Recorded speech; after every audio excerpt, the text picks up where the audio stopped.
Israel के गजा में हमले से दहल उठा पूरा इलाका। गजा में इजरायली सेना के हमले जारी हैं। शनिवार को हुए हमलों में 79 लोगों के मारे जाने की खबर है और इजराइल हमास युद्ध की कीमत मासूम बच्चे चुका रहे हैं। इस पूरी खबर को विस्तार पूर्वक दिखाएंगे। नमस्कार, मैं हूं आशीष त्रिपाठी। और इजराइल ने बार बार गजा को नियंत्रित करने वाले फलस्तीनी गुट हमास को पूरी तरह से खत्म करने की बात कही है और इस नीति के तहत इजराइल की सेना हमास के खान यूनिस शहर के छोटे हिस्से तक सीमित करने पर काम कर रही है। इजराइल की कोशिश यह है कि हमास को खान यूनिस में रोक करके बाकी गजा को अपने नियंत्रण में लिया जाए।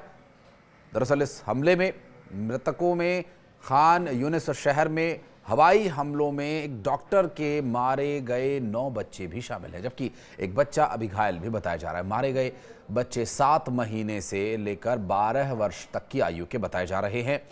अल्लाह नजर नाम की एक महिला डॉक्टर नासिर अस्पताल के बाल रोग विभाग में काम करती है, जबकि हमले की सूचना मिलने पर जब वो अपने घर पहुंची तब घर से आग की लपटें निकल रही थीं। आग बुझने पर बर्बाद हुए घर में 7 बच्चों की लाशें मिली हैं। 2 बच्चों के शव मलबे में दबे हुए हैं और उन्हें अभी तक निकाला नहीं जा सका।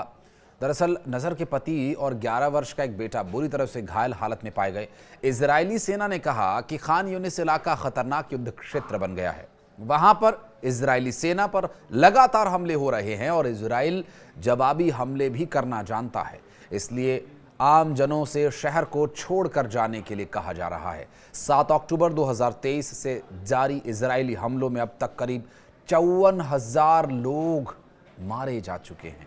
अमेरिका में इजरायली दूतावास के 2 कर्मचारियों की हत्या करने वाला इलियास रॉड्रिगेज चीन के एजेंडे को आगे बढ़ाने के साथ ही हमास का समर्थन करने वाले एक ऐसे अतिवादी वामपंथी अमेरिकी संगठन का सदस्य रह चुका था जिसने एक समय प्रधानमंत्री नरेंद्र मोदी की अमेरिका यात्रा का विरोध किया था। यह संगठन इजराइल का कट्टर विरोधी है। रॉड्रिगेज का नाम सामने आते ही party for socialism and liberation नाम के संगठन के लोगों के निशाने पर आ जाने से तुरंत सफाई उस पर दी गई और सफाई दी गई कि रॉड्रिगेज एक समय उसके साथ अवश्य जुड़ा हुआ था, लेकिन फिर साथ छोड़ दिया। पीएसएल ने इजरायली कर्मचारियों की हत्या में अपनी किसी भूमिका से इनकार किया है। संदेह यह है कि रॉड्रिगेज इसी संगठन का सक्रिय सदस्य था और रिपब्लिकन सेनेटर जॉन कार्नेन ने अटॉर्नी जनरल पामेला बोंडी और एफबीआई प्रमुख काश पटेल से ये मांग की है कि पीएसएल और ऐसे ही अन्य सभी वामपंथी संगठनों की फंडिंग कौन कर रहा है इसकी गहन जांच हो, क्योंकि ये जानना जरूरी है कि कहीं ये घरेलू आतंकवाद तो नहीं।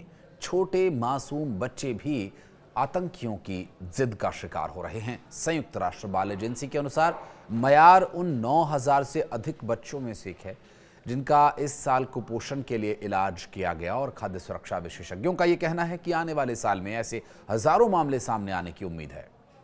विशेषज्ञों ने यह भी चेतावनी दी है कि अगर इजराइल अपने सैन्य अभियान को नहीं रोकता है और अपनी नाकेबंदी को पूरी तरह से नहीं हटाता है तो क्षेत्र में अकाल जैसी स्थिति आ सकती है। विश्व स्वास्थ्य संगठन ने पिछले सप्ताह कहा था कि लोग पहले से ही भूख से मर रहे हैं। फलस्तीनी क्षेत्रों के लिए संयुक्त राष्ट्र जनसंख्या कोष के प्रतिनिधि नेस्टर ओवो मुहांगी ने कहा कि जहां भी देखो लोग भूखे हैं। वो इशारा करके बताते हैं कि उन्हें कुछ खाने की जरूरत है। इजराइल ने नाकेबंदी में ढील दी, लेकिन फलस्तीनियों तक बहुत कम सहायता पहुंच रही है और 2 महीने से अधिक समय से इजराइल ने सभी खाद्य, दवा और अन्य सामानों को उस क्षेत्र में प्रवेश करने पर प्रतिबंध लगाया हुआ था। लगभग 20 लाख फलस्तीनियों की आबादी यहां पर निवास करती है, जिन पर अब भूख का संकट मंडरा रहा है।